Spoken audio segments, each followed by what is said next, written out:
We have breaking news as the Toronto Blue Jays have made a massive move. They have agreed to a contract with Vladimir Guerrero Jr. They avoid arbitration, and in a move that happened hours after the deadline, fans were restless. We didn't know what to do. And ladies and gentlemen, Ross Atkins got it done, and he got it done on an absolute steal. We're going to break that down and discuss what this means going forward, as this has massive implications on the future of not only Vladdy, but the Jays as well. Stay tuned for all that in this episode, folks. But before we get into it, make sure to hit that subscribe button. We are on the road and getting very close to 15,000 subscribers. If you're enjoying the daily Leafs content, uploading multiple times a day for you all, make sure to smash that subscribe button. Ladies and gentlemen, there is a ton of Jays news happening, and I said in my video earlier that I would make a video as soon as the Vladimir Guerrero Jr. news dropped. Just 15 or 20 minutes ago, the news dropped, and ladies and gentlemen, it is good news. And it started with, and we'll dive into all the reports, but it started with a Ben Nicholson-Smith tweet basically saying, and this was about an hour or two before he actually signed the contract, saying, hey, they're still working on it. They're actively engaged in these conversations, and fans were worried that it wasn't going to get done. And the kind of the aura of Ben Nicholson-Smith's tweet was saying, hey, if they don't get it done here, things are going to be very bad. Ross Atkins comes in and clutches up, and Vladdy, they agreed to an arbitration deal, and this is huge. Let's dive right into it. And this was the tweet that had Jays fans scared.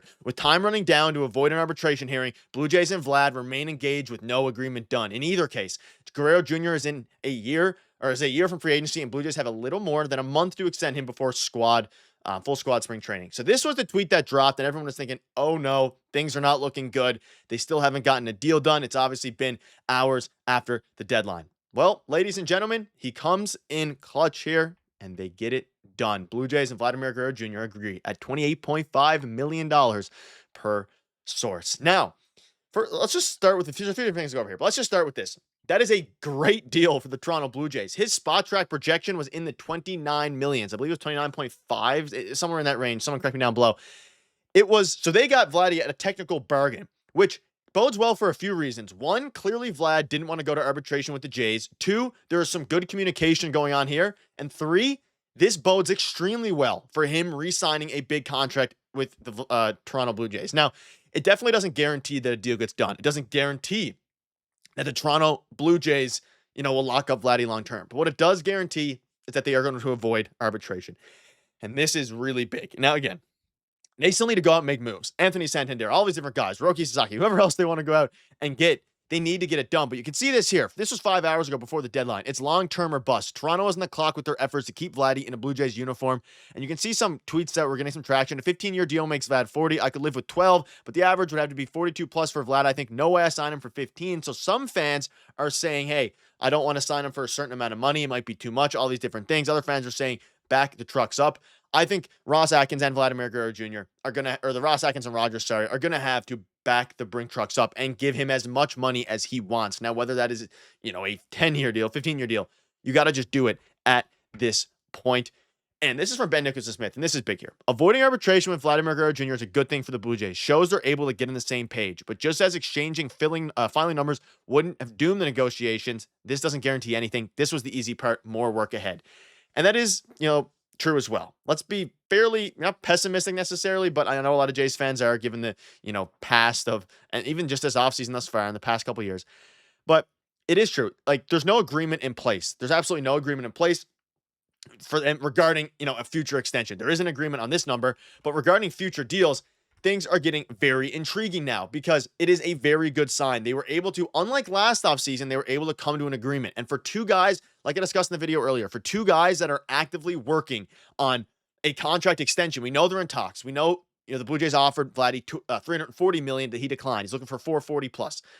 This is a step in the right direction, because now they can continue to discuss amongst each other. The relationship is good there. They don't have to go to the court. They don't have to go to the arbitration, all these different things. It is all good news for the Toronto Blue Jays. And what this means now for Vladdy specifically is, A, he gets paid a very good amount for next season, and B, things are starting to look upwards for the Toronto Blue Jays. And you can see this tweet from Shy at the bottom. They avoided arbitration because Alejandro Kirk also got a deal at $4.6 million. The Blue Jays avoid arbitration with all of their players. There was not a single player that had to go to arbitration. Meaning, and we've seen it in the past with Bichette. I believe Alek Manoah as well, but Bichette. Obviously, Alek Manoah agreed this year, so no arbitration for him. Vladimir Guerrero Jr. last season with arbitration. There's so many different guys that have went to arbitration with the Jays. To see them finally come out, whether that's whether that's Alek Manoah, whether it's Vladimir Guerrero Jr., for the Jays to finally come out of this with not a single player in arbitration is huge for this team. And again, I feel the same sentiment you guys do. They need to make actual tangible moves. That is 100% true. I agree with you. Anthony Santander, all these guys, and those are going to come, I believe. But this is a huge step in the right direction.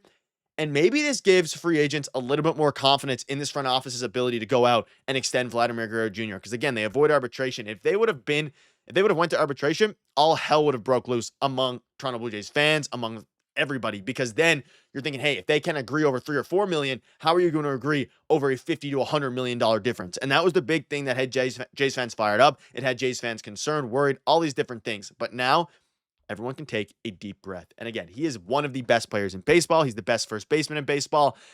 And all Jays fans want is an extension for Vladdy. I know it's going to cost a lot of money. We all know that. But if they can go out and extend Vladdy, now they have about a month to do so. Spring training is just around the corner. Reporting to camp is just around the corner. The long wait is nearing its end. But the Jays still have a ton of work to do in the free agency market. We're going to have tons of videos on that. We got you covered. You guys all know that. But what I'm saying now is that this is a huge step in the right direction. He ends up third on this list, and his $8.6 million raise is larger than the $8 million bump Juan Soto had just a year ago. So Vladdy got the bump, and he deserved it. I mean, he played his butt off. Great year, second best season of his career following his MVP. I'm going to call it MVP, even though he didn't win it because of Shohei in 2021. His MVP year in 2021. Since then, a couple down years. Phenomenal year last year. And I think this is going to be the standard going forward for Vladdy. 940 OPS, 900 plus OPS, face of the franchise for this team. And at least in what has been a brutal offseason from hell so far, the Jays get something. The Jays fans get something to be happy about, and that's Vladdy. They avoid arbitration. Now, they need to get an extension done. The work is absolutely not done yet, and they have a lot of work to do. But for Ross Atkins to get him below his projected $29+ million arbitration threshold is big. And I think it's big not because of the $1 or $2 million they save. That doesn't matter. It's big because Vladdy agreed to it, and he wasn't nickel and diming the whole way through, because clearly Vladdy, according to the projections, could have gotten $29.5 million, maybe even pushed for 30. But he said, hey, let's agree on this, and now let's work towards a contract extension. And as we start to hear more and more reports about contract extensions, things hopefully will start to come together. This is hopefully the first positive indicator for what is going to be a very positive next few weeks for the Jays, whether that's signing Santander, whether that's going out and extending Vladimir Guerrero Jr., making some trades. Things are looking on the upswing a little bit. I know a lot of Jays fans are pessimistic, but at least Ross got this done. I'm not going to complain too much. This was a great move, and this is hopefully just the beginning of something big for the Toronto Blue Jays. But let me know down below what your thoughts are on this. I told you we're going to keep you up to date with all the latest news, and this just dropped. Thank you guys for watching. Make sure to hit that subscribe button. We're on the road to 15,000. Thank you guys for watching. Cheers.